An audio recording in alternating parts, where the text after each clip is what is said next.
Assalamualaikum warahmatullahi wabarakatuh. Kondisi perekonomian yang tidak menentu ternyata pernah dirasakan oleh Abu Nawas dan keluarganya.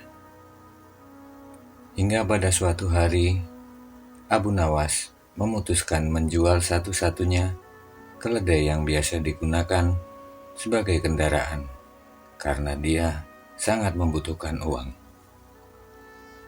Istrinya pun menyetujui rencana tersebut.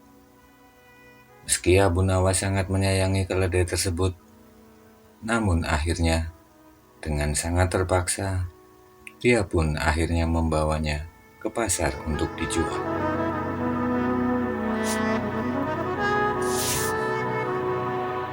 Dalam perjalanan ke pasar hewan, Abu Nawas bertemu seseorang. Orang tersebut lantas menanyakan harga jual ternak yang disebutnya sebagai kambing. "Hai Abu Nawas, mau kau bawa kemana kambing itu?" tanya orang tersebut. Berkerutlah kening Abu Nawas, karena orang itu menyebut keledai yang dibawanya sebagai kambing. Ini keledai, bukan kambing," jawab Abu Nawas. Abu Nawas tentu saja menyanggah bahwa hewan yang dibawanya bukanlah kambing, tetapi keledai. Seseorang tadi lantas menantang Abu Nawas untuk segera menjual hewan itu di pasar. Abu Nawas tentu akan memperoleh harga yang amat murah menurutnya. "Jelas sekali itu kambing. Kalau tidak percaya, coba saja jual ke pasar," jawab orang itu. Abu Nawas kemudian meneruskan perjalanannya. Dia tidak terlalu menghiraukan seseorang yang baru bicara dengannya tadi. Tak lama berselang, ia bertemu seseorang lagi ketika dia sedang menunggangi keledainya. Orang tersebut menanyakan, mengapa Abu Nawas menunggangi seekor kambing yang bukan merupakan hewan tunggangan. "Abu Nawas, masa kambing kau jadikan tunggangan?" kata orang tersebut. Abu Nawas tentu saja langsung menyangkal dan menyebut bahwa hewannya itu adalah keledai yang merupakan hewan tunggangan. Orang kedua yang bicara dengan Abu Nawas ini mempersilahkan Abu Nawas untuk menanyakan sendiri kepada orang-orang di pasar apakah hewannya itu kambing atau keledai. Kali ini Abu Nawas lagi-lagi tak ambil pusing soal kambing ataupun keledai. Dia kemudian berjalan lagi menuju ke pasar. Belum sampai di pasar, Abu Nawas bertemu lagi dengan seseorang yang menyaksikan bahwa hewan yang dibawa itu merupakan keledai. Dia pun menanyakan pada Abu Nawas, hendak kemanakah kambing itu dibawa. Abu Nawas jadi terperangah dan mulai ragu. Sudah 3 orang yang menyebut keledainya itu sebagai kambing. "Benarkah binatang yang aku bawa ini kambing? Jelas-jelas ini keledai. Tapi kenapa banyak orang yang menyebut ini kambing? Jangan-jangan ini memang benar kambing," pikir Abu Nawas. Orang ketiga ini pun terus meyakinkan bahwa hewan yang dibawa Abu Nawas merupakan kambing. "Mana ada keledai seperti itu? Jelas yang kau bawa itu adalah kambing," kata orang ketiga tersebut. Akhirnya di tangan orang keempat, Abu Nawas pun menjual keledai yang dimilikinya dengan harga seekor kambing, yaitu 3 dirham. "Kambing ini aku hargai 3 dirham. Kalau kau tidak mau, bawalah pulang kambing itu," kata orang keempat. Sesampainya di rumah, Abu Nawas pun mendapat omelan dari sang istri karena menjual keledai dengan harga yang sangat murah, sama saja dengan harga seekor kambing. Abu Nawas baru menyadari kalau dirinya baru saja kena tipu oleh sekawanan orang yang telah bekerja sama. Didorong oleh rasa dongkol, Abu Nawas kemudian merencanakan sesuatu untuk membalas penipuan itu. Abu Nawas kemudian mencari kayu dari hutan, dan direkayasanya seolah-olah merupakan kayu ajaib yang bisa mewujudkan apa saja yang diinginkannya. Abu Nawas kemudian membuat rencana untuk membalas perlakuan keempat orang yang tadi menipunya. Akhirnya setelah mencari kesana kemari, kesempatan pun tiba. Abu Nawas menyadari bahwa 4 orang yang menipunya sedang berada satu lokasi dengannya, yaitu di rumah makan. Kebetulan mereka sedang makan di warung yang sama dengan dirinya. Usai makan, Abu Nawas yang merasa terus diperhatikan kawanan penipu tersebut menunjuk-nunjukkan tongkat kepada penjual makanan dan langsung pergi tanpa membayar. Hal ini tentu saja membuat para penipu tertarik. Mereka berpikir bahwa tongkat yang dimiliki Abu Nawas adalah tongkat sakti, sehingga mampu membuat pemilik warung makan tunduk. Mereka berempat kemudian mendatangi Abu Nawas dan mencoba menawar untuk membeli tongkat sakti itu. Namun Abu Nawas pura-pura tidak tertarik dengan tawaran mereka. "Ini hanya tongkat biasa saja. Mengapa kalian tertarik ingin membelinya?" tanya Abu Nawas. "Bagi kami, tongkat itu luar biasa dan sangat menarik," salah satu dari mereka. "Kami bersedia membeli tongkat itu dengan harga tinggi," ujar salah satu dari mereka. "Berapa?" tanya Abu Nawas, pura-pura mulai tertarik. 100 dinar, kata mereka mantap. "Baiklah, karena kalian tertarik ingin memiliki tongkat ini, harganya 200 dinar kalau kalian mau. Kalau tidak mau, ya sudah. Lebih baik aku bakar saja tongkat ini," kata Abu Nawas. "Baiklah, kami bayar," kata mereka mantap. Keempat orang tersebut merasa senang bukan kepalang karena berhasil mendapatkan tongkat ajaib dan sakti seperti yang mereka pikir. Mereka bahkan sudah berandai-andai akan menggunakan tongkat tersebut di seluruh warung makan yang ada di negeri ini, sehingga selamanya mereka akan gratis jika mereka makan di warung tersebut. Para penipu itu kemudian mencoba ke warung dan membayar makan dengan menunjuk-nunjuk tongkat ke arah si penjual makanan. Berkali-kali mereka mencobanya, namun tetap saja pemilik warung menagih pembayaran makanan yang telah mereka makan. Ternyata keajaiban tongkat tak mempan. "Ayo, bayar makanannya pakai uang, bukan pakai tongkat," kata si pemilik warung. Ternyata berdasarkan penjelasan si pemilik warung, Abu Nawas bisa makan hanya dengan memainkan tongkat ajaib itu, karena sebelumnya dia telah meninggalkan sejumlah uang di warungnya. Abu Nawas yang telah mendapat uang tersebut segera pulang ke rumahnya. Dia kemudian menyerahkan uang tersebut kepada istrinya. Setelah itu, istrinya segera memasakkan makanan kesukaan Abu Nawas. Malam harinya, Abu Nawas sedang duduk sendiri di depan teras rumahnya sambil memandangi bintang-bintang di langit. Sesekali dia melihat hewan-hewan malam yang terbang di langit. Tiba-tiba saja Abu Nawas tersenyum tipis, seolah mendapatkan suatu ide yang sangat cemerlang. Esok paginya, Abu Nawas pergi ke teman-temannya dan bercerita bahwa dirinya mau terbang. Tentu saja teman-teman Abu Nawas merasa keheranan. "Ah, ada-ada saja kau Abu Nawas," kata salah seorang di antara mereka. "Betul, aku mau terbang.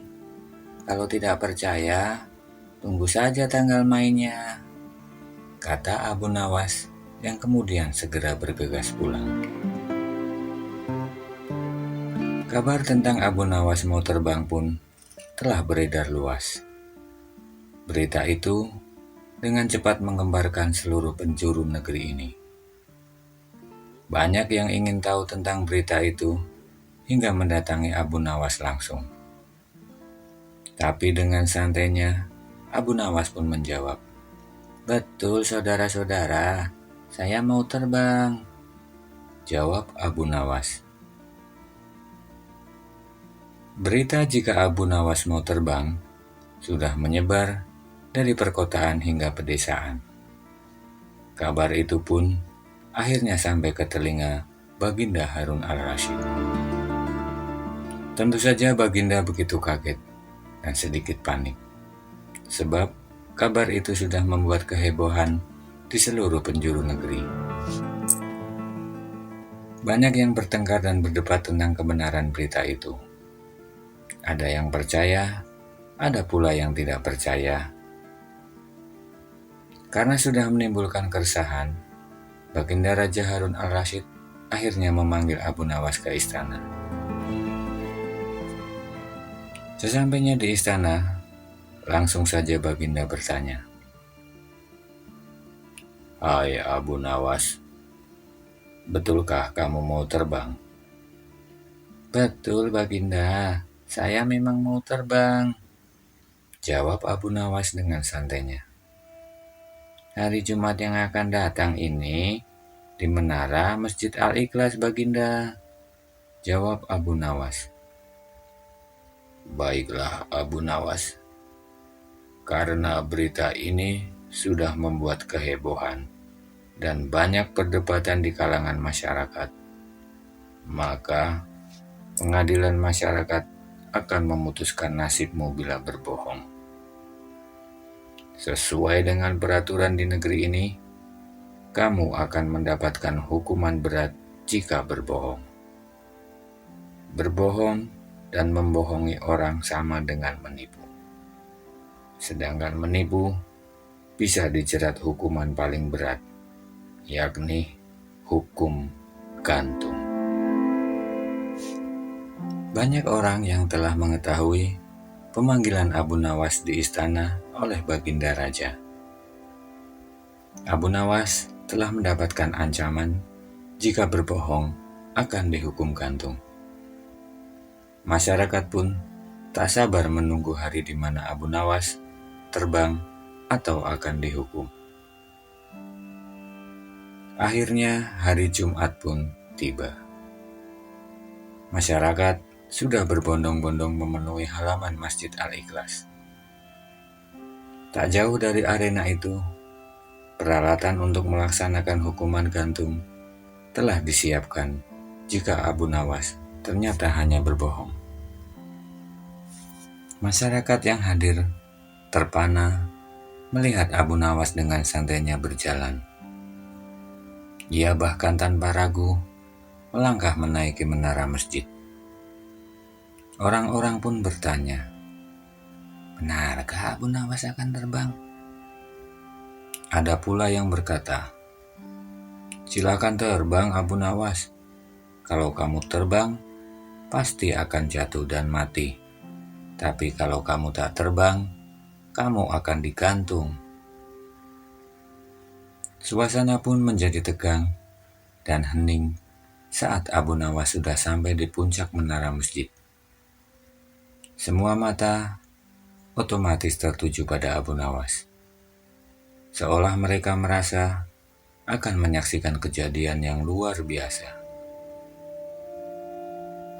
Sementara itu, di atas, Abu Nawas berdiri dan mulai beraksi. Dia mulai menggerak-gerakkan tangannya seolah akan terbang. Dia berulang kali merentangkan tangannya dan mengibas-ngibaskan tangannya berulang-ulang seperti burung. Dia melakukan itu berulang kali sampai beberapa menit berlalu.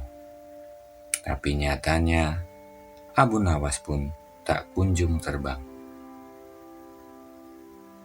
Di pelataran, orang-orang saling menolehkan wajahnya. Jantung mereka semakin berdegup kencang, lantaran hakim sudah bersiap untuk memutuskan hukuman.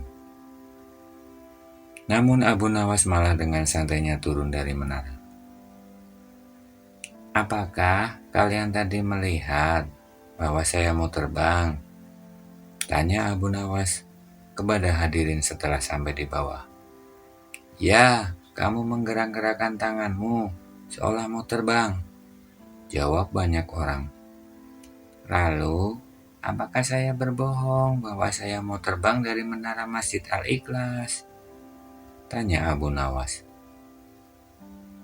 Orang-orang pun hanya menggeleng-gelengkan kepala tanpa ada suara yang keluar. "Nah, bagaimana? Saya kan tidak bilang bisa terbang, tapi saya bilang mau terbang. Jadi, saya mau terbang, tapi tidak bisa terbang," jelas Abu Nawas. Orang-orang pun menyadari bahwa inilah kecerdikan kata-kata dan perilaku Abu Nawas. Ia bisa mengubah sesuatu yang tidak mungkin menjadi mungkin dengan caranya. Hakim pun menjadi tak berdaya. Mereka kesulitan mencari pasal untuk menjerat Abu Nawas karena merasa ini hanyalah permainan kata dan penafsiran. Berhati-hatilah jika menerima berita.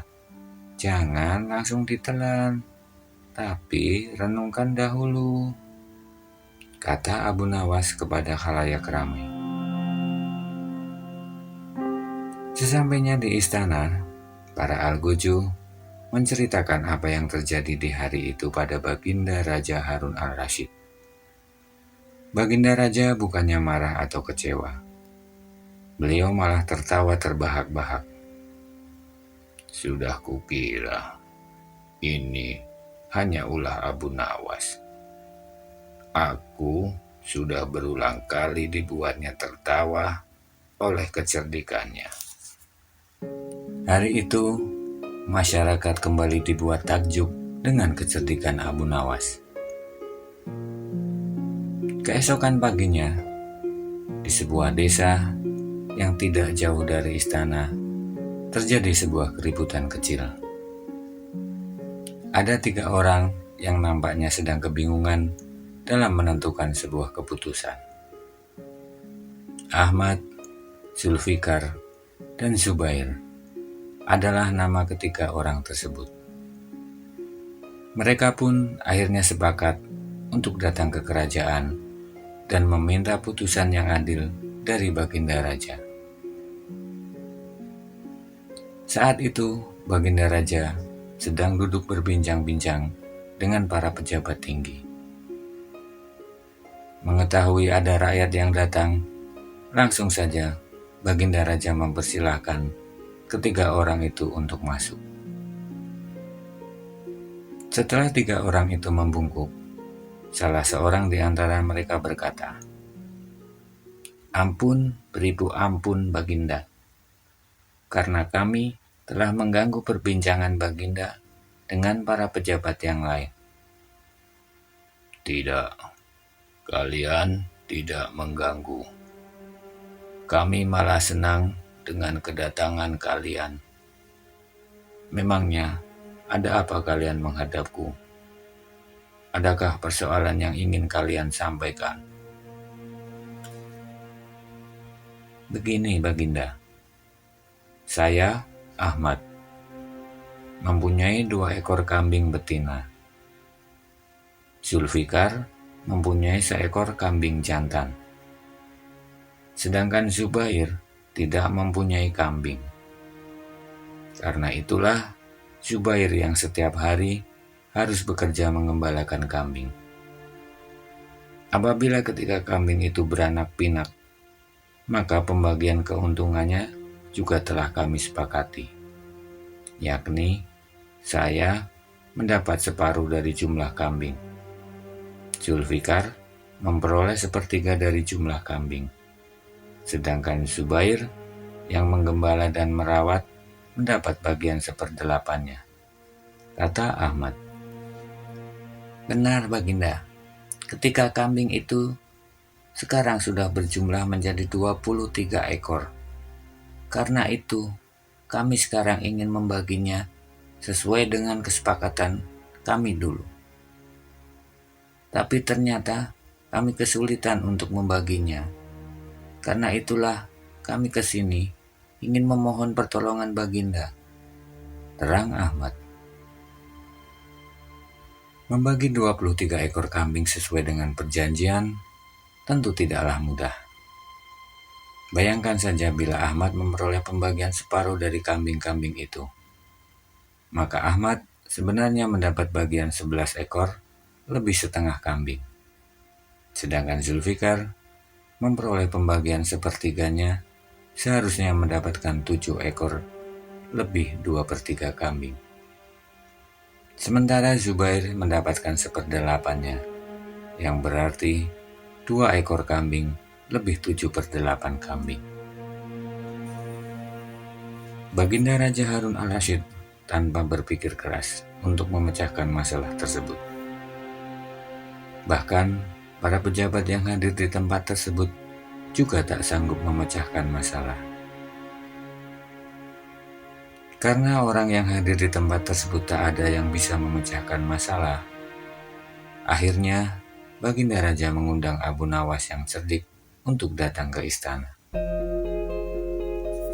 Setelah Abu Nawas sampai di istana, ia pun langsung bertanya masalah yang terjadi. Mereka bertiga kemudian menceritakan ulang kebingungan tersebut. Wah, itu masalah kecil Baginda. Insya Allah, saya akan membantu mencarikan jalan keluarnya, kata Abu Nawas. Tolong bawakan kambing itu masuk semuanya. Setelah ke-23 ekor kambing tersebut dituntun masuk istana, Abu Nawas lalu menghitung kembali jumlah kambing.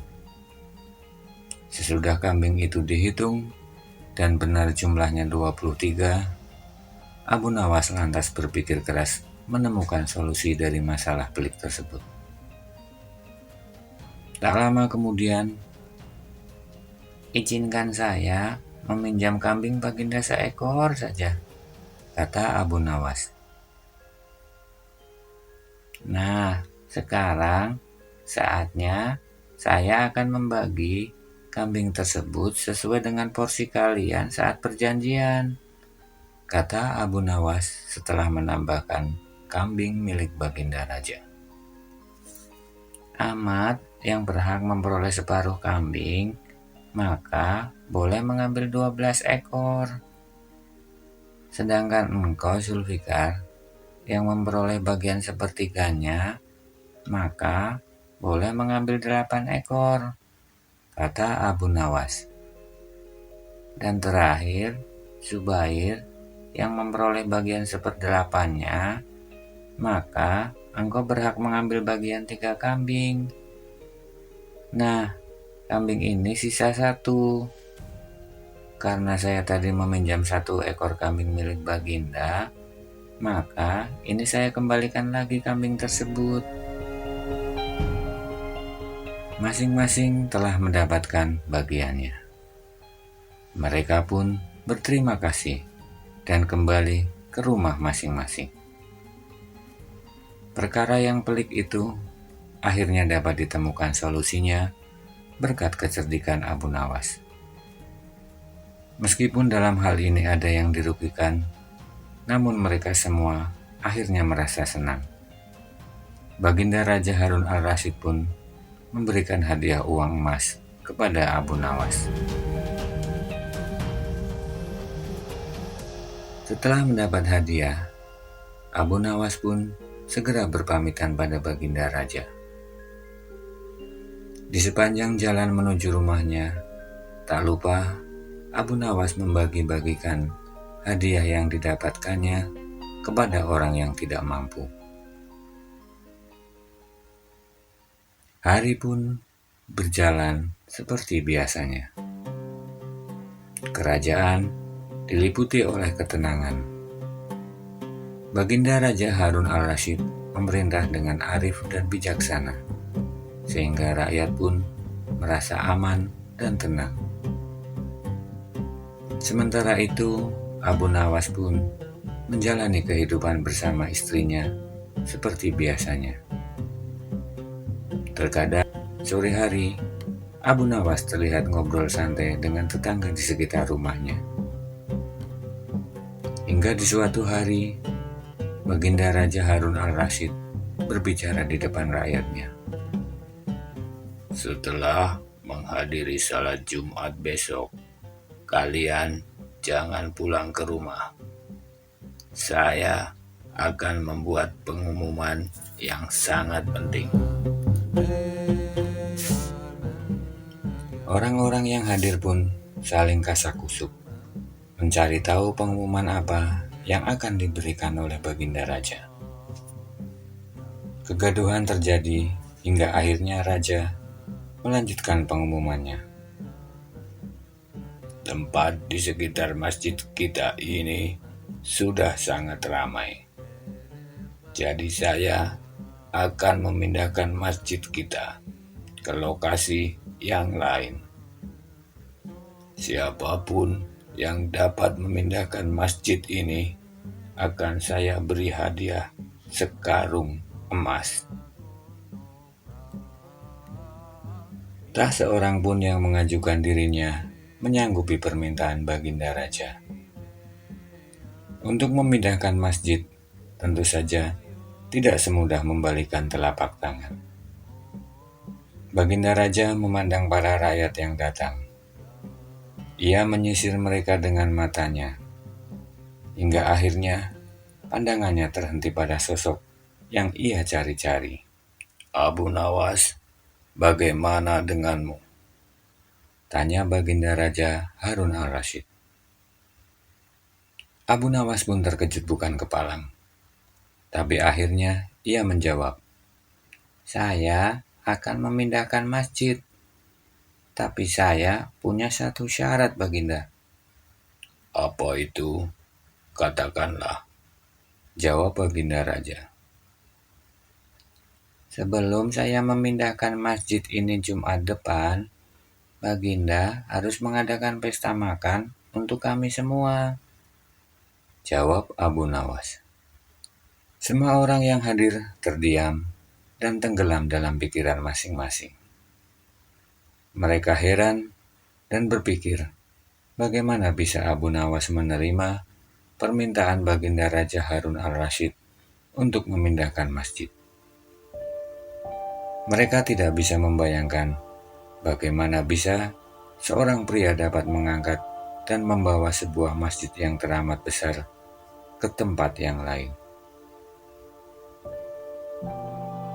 Hingga hari yang ditunggu pun telah tiba.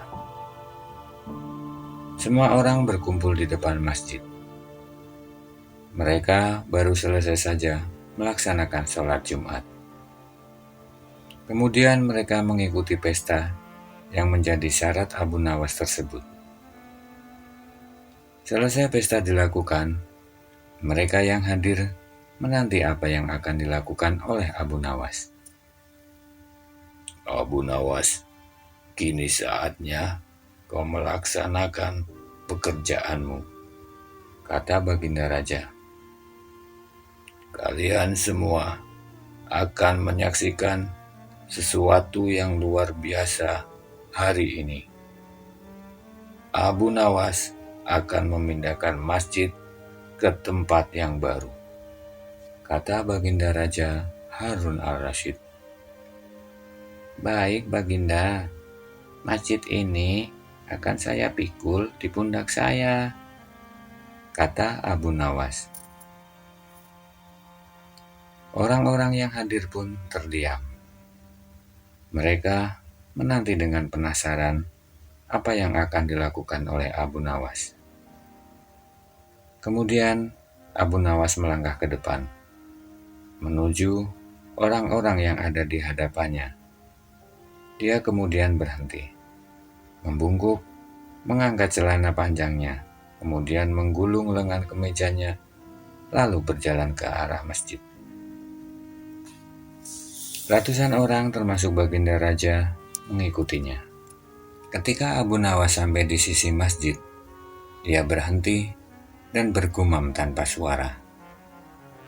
Abu Nawas kemudian berjalan lagi mendatangi orang-orang yang mengelilinginya dan berkata, "Saudara-saudaraku, biasanya ketika saya membawa sesuatu yang berat, saya akan meminta seseorang untuk meletakkannya di atas pundakku. Dan masjid ini sangat berat, jadi tolong bantu saya untuk mengangkat dan meletakkannya di atas pundakku." Semua orang yang hadir terkejut. Mereka saling berpandangan tanpa mengeluarkan suara. "Tuan-tuanku, jumlah kalian sangatlah banyak. Seluruhnya lebih dari 200 orang. Dan kalian baru saja mengadakan pesta besar. Kalian harusnya lebih kuat. Tolong bantu saya mengangkat masjid ini ke pundak." Seorang warga pun berkata, "Abu, apa kau gila? Kami tidak akan dapat mengangkatnya." Orang-orang lainnya secara bergantian juga menyerukan hal yang sama. "Baginda, bukan salahku tidak memindahkan masjid. Orang-orang tidak mau membantuku dengan mengangkatkan masjid ini ke pundakku," kata Abu Nawas kepada Baginda Raja. Raja pun tersenyum masam ketika mendengar kata-kata Abu Nawas. Tapi ia memberikan acungan jempol atas cara yang digunakan Abu Nawas untuk berkelit. Baginda Raja kemudian memberikan hadiah seperti yang telah dijanjikan, yakni sekarung emas. Abu Nawas tentu saja sangat senang menerima hadiah tersebut. Dia kemudian pulang ke rumahnya. Namun sebelum sampai rumah, Abu Nawas lebih dulu berkeliling ke pelosok-pelosok kota untuk membagi-bagikan hadiah yang telah diterimanya kepada orang yang lebih membutuhkan. Banyak orang yang merasa sangat terbantu dengan kedermawanan Abu Nawas. Hari-hari pun berlalu dengan cepatnya.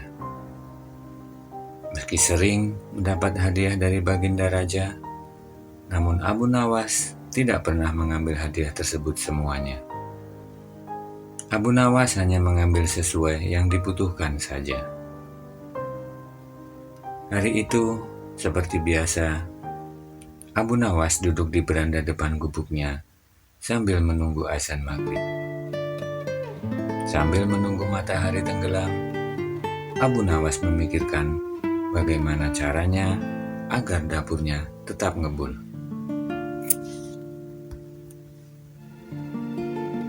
Sementara Abu Nawas kebingungan, tak jauh dari rumahnya ada tuan tanah yang mempunyai rumah yang sangat besar. Hampir semua penduduk di sekitar daerah tersebut yang bekerja pada tuan tanah itu hanya mendapatkan hasil yang sedikit.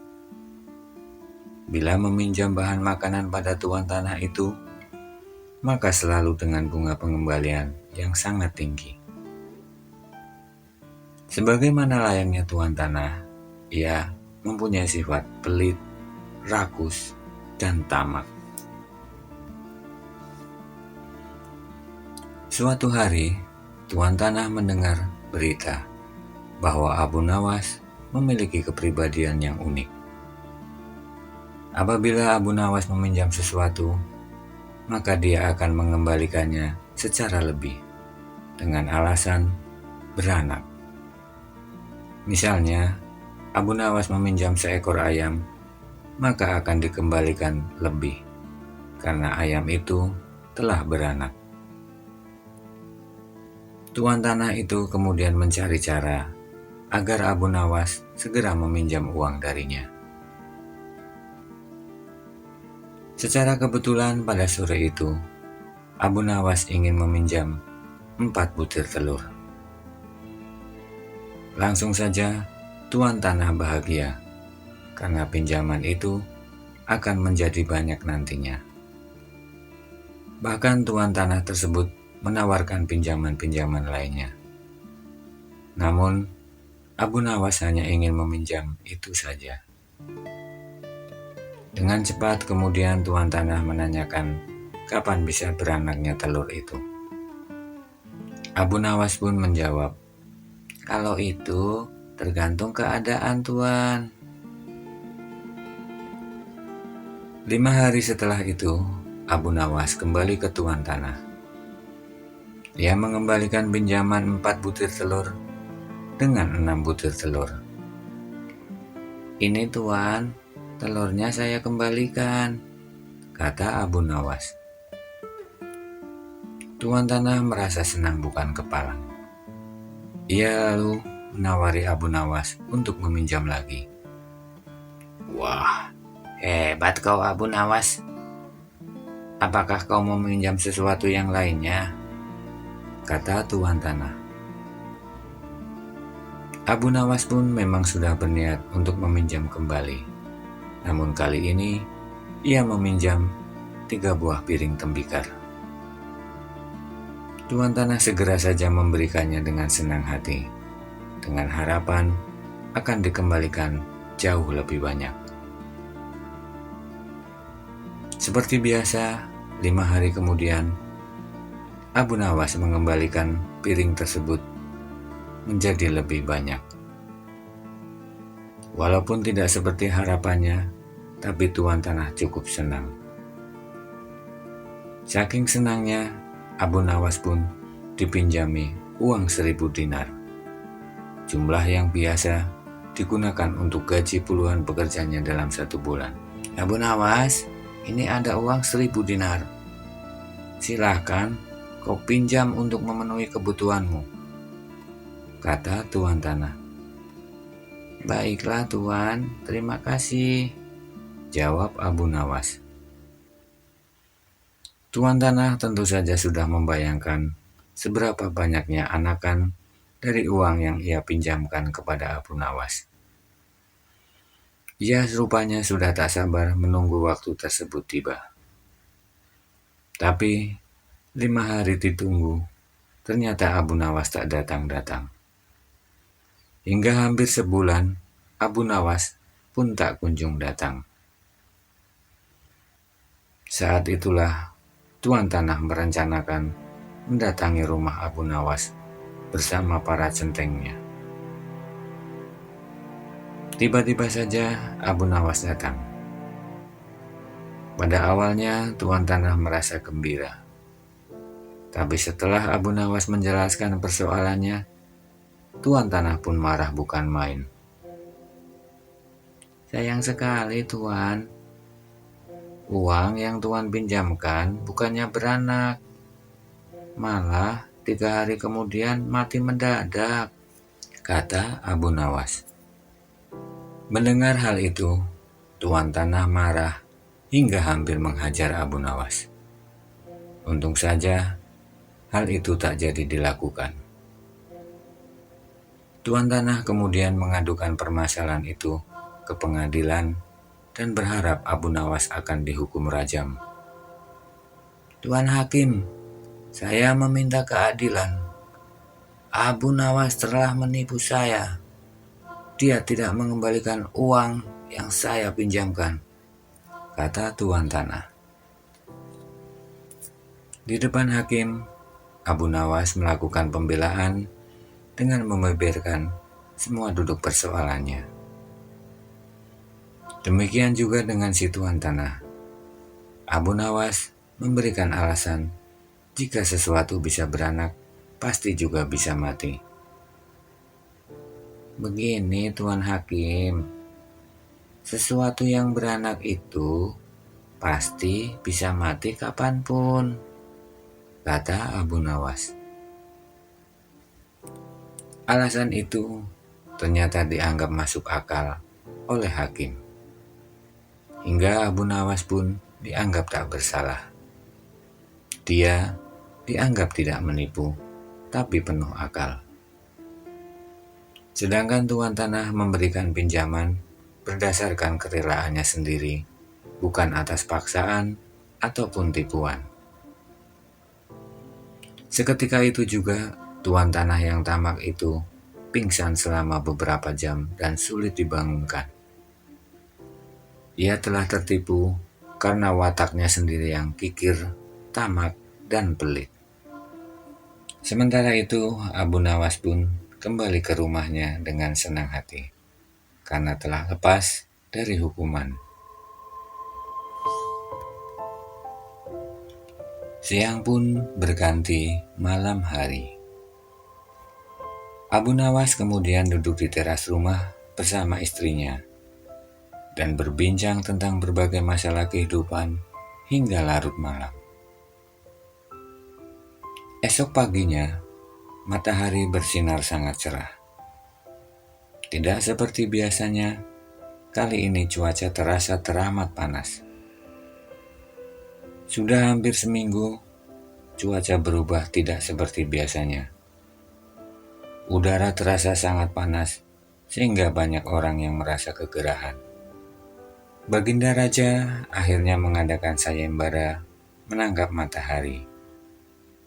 Hal ini didasari oleh keluhan masyarakatnya yang merasakan betapa teriknya matahari kala itu.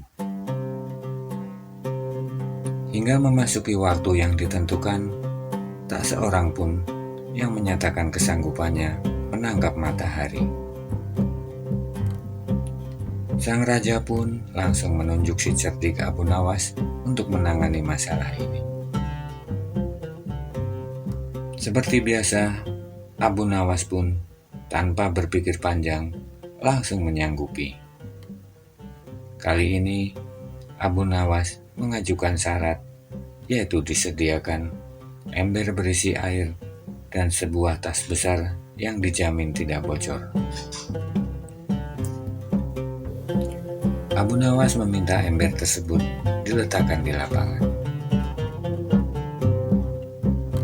Abu Nawas kemudian menghadap raja dan mengakui telah menangkap matahari. Untuk membuat raja percaya, Abu Nawas kemudian membawa salah seorang menteri ke lapangan untuk ditunjukkan hasil kerjanya menangkap matahari. Abu Nawas menunjukkan pada sang menteri tentang matahari yang sudah ditangkap dan dimasukkan ke dalam ember berisi air. Sang menteri kemudian menghadap pada raja untuk memberikan informasi bahwa Abu Nawas telah melakukan pekerjaan yang dititahkannya. Sang raja tentu saja tidak percaya, sebab panas matahari masih menyengat negeri ini. Baiklah, sekarang perintahkan pada Abu Nawas untuk membungkus matahari itu dan bawakan padaku, titah sang raja pada menteri yang menghadapnya. Abu Nawas kemudian membungkus air berisi matahari tadi ke dalam tas. Kemudian dibawakannya tas tersebut pada sang raja. Saya telah membungkus matahari yang mulia, tuturnya sambil meletakkan tas di depan raja. "Hai Abu, lihat keluar. Matahari masih juga bersinar." Sanggah sang raja tak percaya. "Benar yang mulia, tapi sesungguhnya itu matahari kedua," balas Abu Nawas. "Hanya ada satu matahari di dunia ini," sahut sang raja. "Anda benar yang mulia. Jadi, ketika matahari berhasil saya tangkap, dunia kemudian menjadi gelap gulita. Maka Allah langsung menggantikannya dengan matahari yang baru," sanggah Abu Nawas. Dalam kondisi yang masih terik itu, sang raja mencoba mempercayai Abu Nawas dengan memastikan apa isi tas besar yang dibawa Abu Nawas. Baginda raja pun hanya tersenyum mendengar kecerdikan jawaban Abu Nawas. "Ah, ada-ada saja kau ini Abu Nawas. Wassalamualaikum warahmatullahi wabarakatuh."